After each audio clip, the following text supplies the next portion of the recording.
자, 단서 보시는 것처럼 이것이었죠. 다만 이렇게 즉 구분 수의자와 점유자가 사전에 달리 정해서 누가 즉 제3자가 의결권을 행사할 것인지 여부를 관리단에 통지하거나 또는 구분 수의자가 집회 이전에 직접 의결권을 행사할 것을 관리단에 통지한 경우 이런 경우에는 점유자의 의결권 행사가 제한된다고 할 것입니다.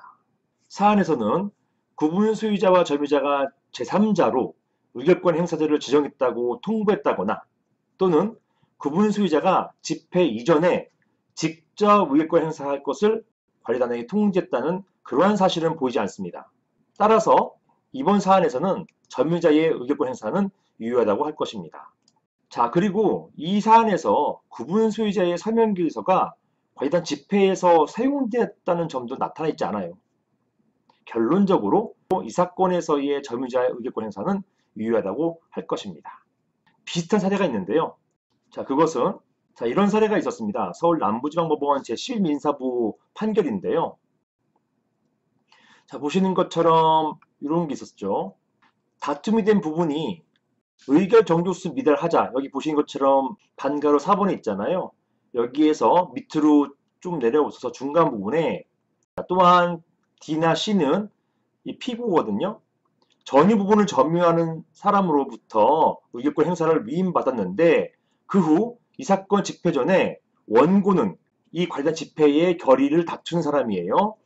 위 전유 부분에 구분 수재로부터 직접 의결권 행사를 위임받았기 때문에 DC가 전유 부분을 점유하는 사람으로부터 즉 임차인으로부터 의결권 행사를 위임받은 부분은 무효이다. 즉 찬성 의결수에서 제외돼야 된다. 이런 주장을 했던 사안입니다. 자, 여기에 대해서 판례는요.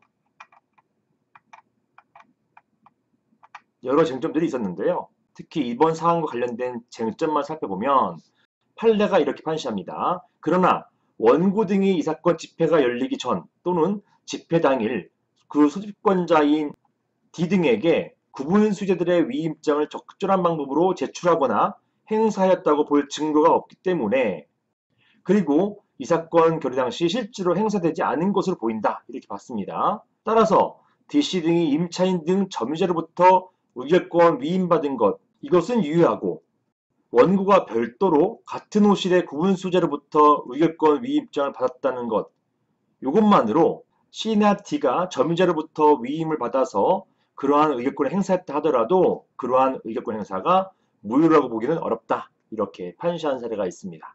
이런 판례가 이 사안하고 아주 동일하진 않지만 구분 수재로부터 받은 위임장이 있었고 임차인으로부터 받은 위임장이 있었는데 구분 수재로부터 받은 위임장이 사전에 관리단에 통지되지도 않았고 그리고 집회에서 사용된 사실도 없기 때문에 결론적으로 임차인 즉 점유자의 위임장이 유효하다.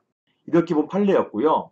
이러한 부분이 이번 사안처럼 구분 소유자의 서명결의서와 임차인의 위임장의 효력이 문제된 사안에서 마찬가지로 임차인의 위임장이 여전히 유효하다 볼 여지가 있다. 이렇게 보겠습니다. 이상입니다.